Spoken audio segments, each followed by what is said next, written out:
Welcome everybody to episode 3, segment 2 of Intentional Grounding.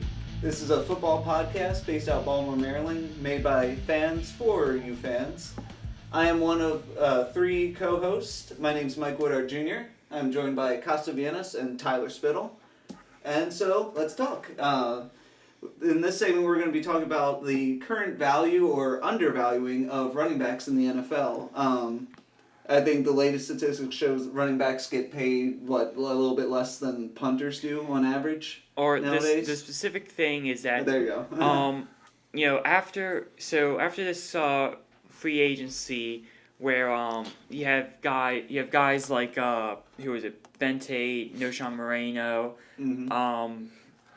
Maurice Jones-Drew, etc. When they were all getting their new contracts, the average of the contracts came out to about $2.89 million.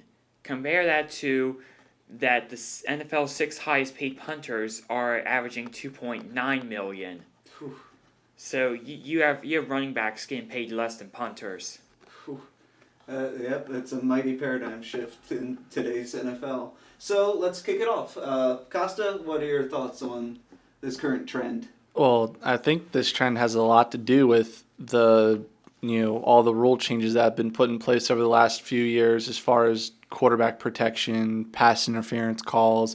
The league has essentially forced teams into making passing like a larger focal point of an offense. While there are some teams like the Ravens and the Steelers that will always have that run first mentality, but they all do a running back by committee, or like you have one running back who you know is your clear like starter, but you have another guy that gets his fair share of touches as well. So you need at least 2. You need at least 2. It's like because like we were looking at the history of this, and in the early days of the NFL, it was mostly a committee approach, and around the time of guys like Walter Payton and Emmitt Smith and etc., it like teams started realizing that you can have just the one guy who's really really good and have him as like the star player, and then whoever that. Then about like the mid 2000s, teams such as Jaguars and Colts started utilizing more of a tandem approach where you have one main running back, then like another guy who's the change of pace guy, and since then like that started becoming a thing, and now currently the committee approach is coming back in the style, with a lot of teams usually having about 3 running backs that will split carries.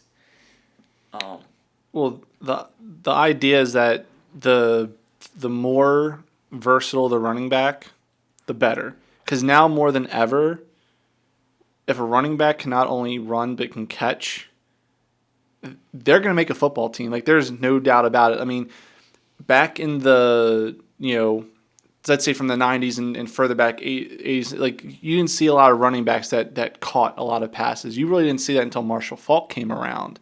Marshall Faulk was, Roger Craig did it before Faulk did, but being a guy that would get 1,000 rushing yards and 1,000 receiving yards in a season. But still, that was like a once-in-a-lifetime kind of player that you would see. Like, no one figured you'd ever really see much of that again. Now every team's got a running back like that. A guy that can not only run but can catch.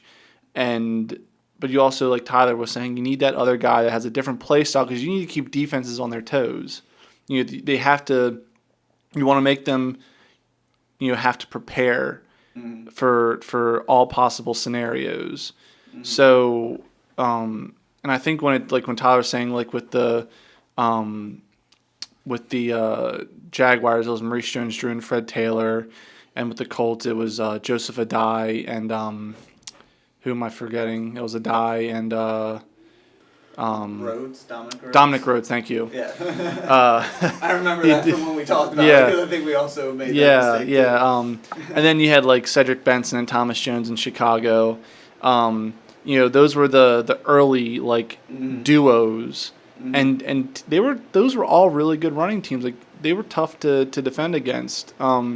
So And even more recent examples, even like Ray Rice and Willis McGahee for a few years, and then followed up by Bernard Pierce. Well, Ricky Williams, then Bernard Pierce. Yeah. But Right. still, but yeah, you need a backup also too, because maybe your main running back like is more of a scat back like Ray Rice kind of is built to be, and so you use that backup on more like tough situations, a 3rd and 1 or goal line. I think that's all part of the idea is that like you can bring out this running back for a goal line run instead. Yeah. Go ahead, Tyler. Just something to say. I was saying with the goal line, that's like a scenario that's like Chicago was using for the past couple of years with Forte and Bush. And then even the driving fantasy owners crazy. Yes, Whenever of Forte course. got them to the 1 yard line, and then Michael Bush comes in for the touchdown. Yeah, and then also same with the Lions with Joik Bell and Reggie Bush Bell. was a similar situation.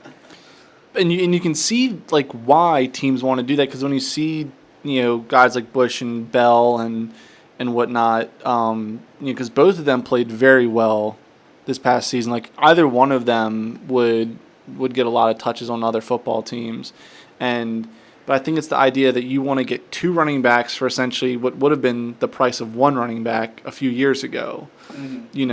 So I think this is like because of that.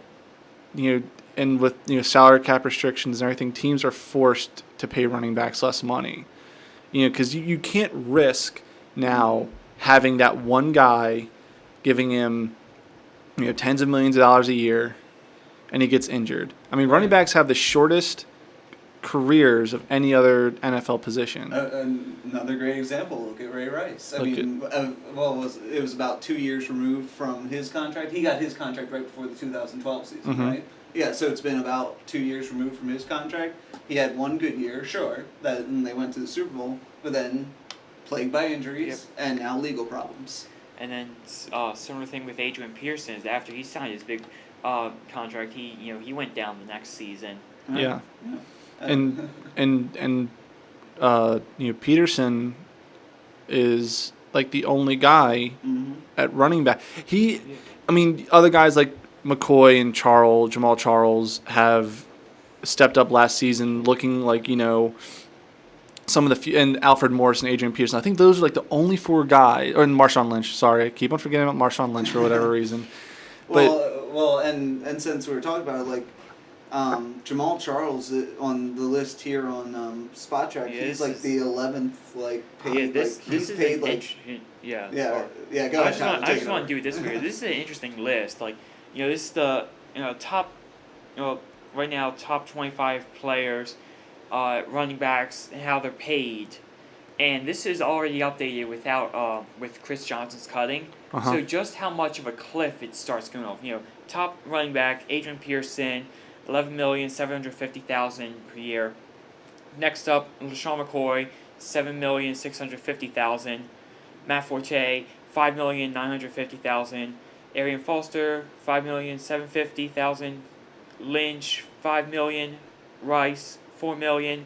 Reggie Bush, $3,050,000. Right. C.J. Spiller, also about $3,050,000. So the difference between number 1 and number 10 is huge. Yes, and it just goes down. And Jamal Charles is number 11. Yes. $2 million. And Jamal Charles was arguably the best running back in the NFL last season, and he's the 11th. Numbers, yeah. So,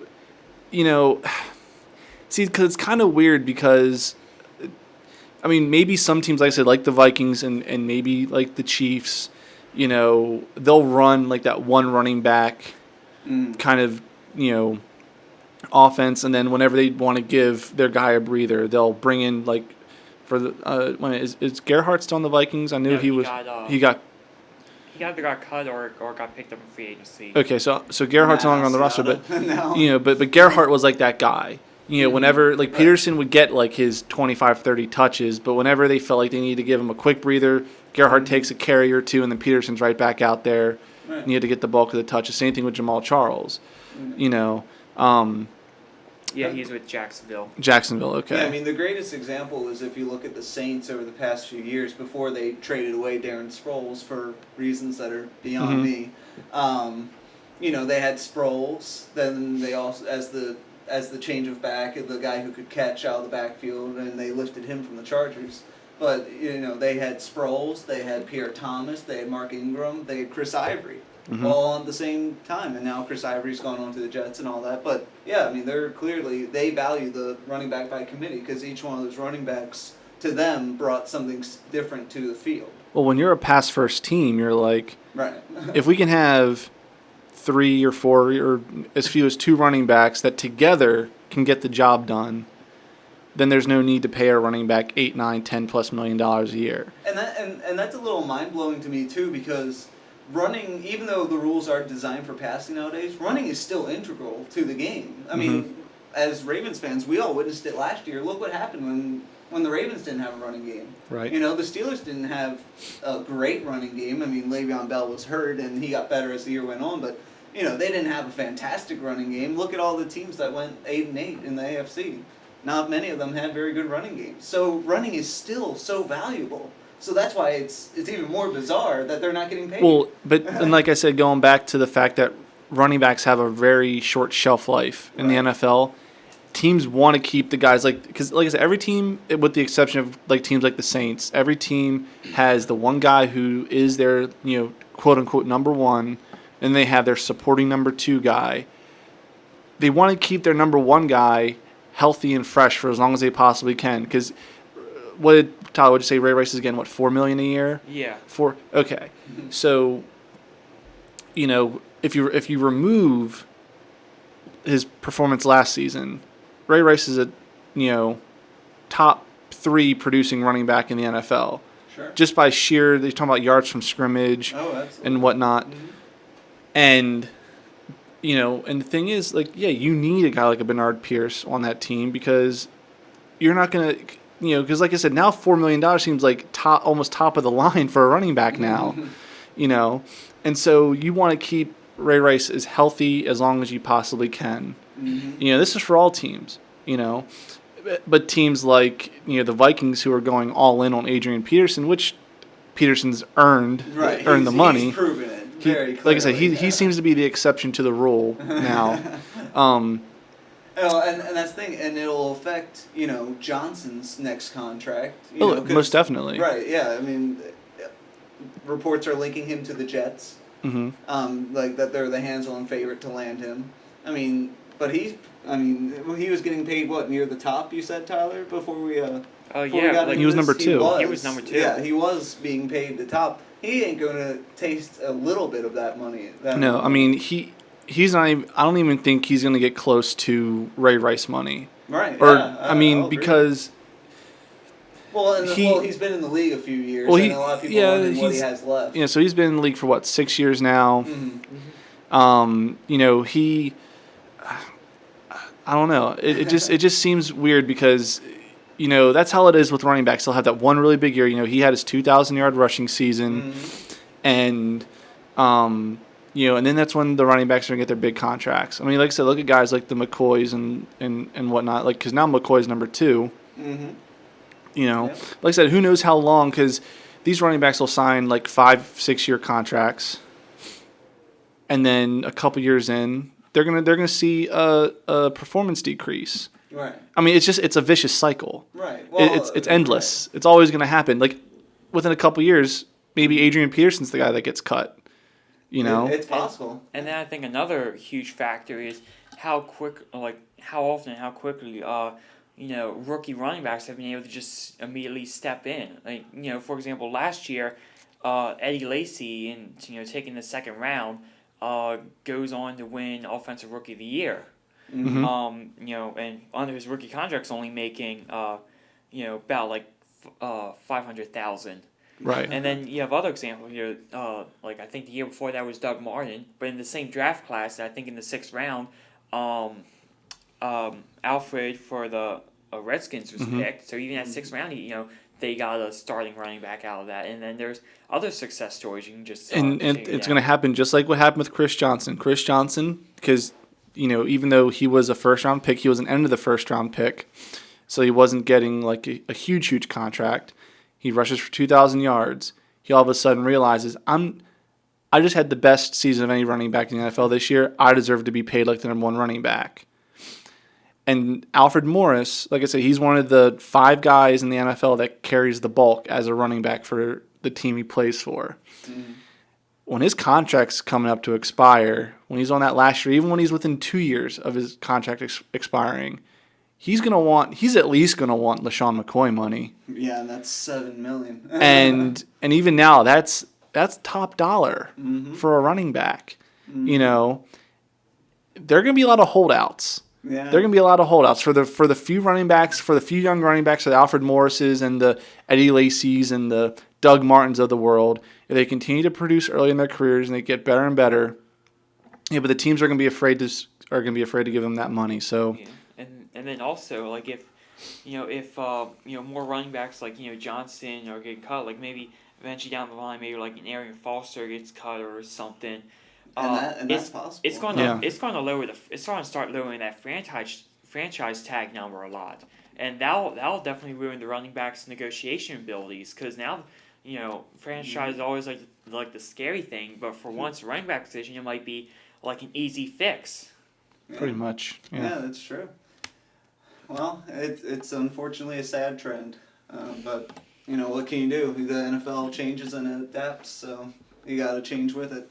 So anyway, that was our segment 2 of episode 3. Thank you for listening. Our next segment, we are going to be talking about the ideas of the playoff expansion.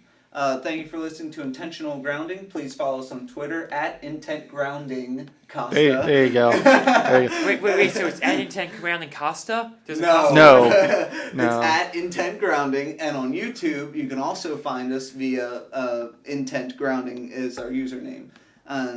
So thank you for listening. Please join in for our 3rd segment, and see you later.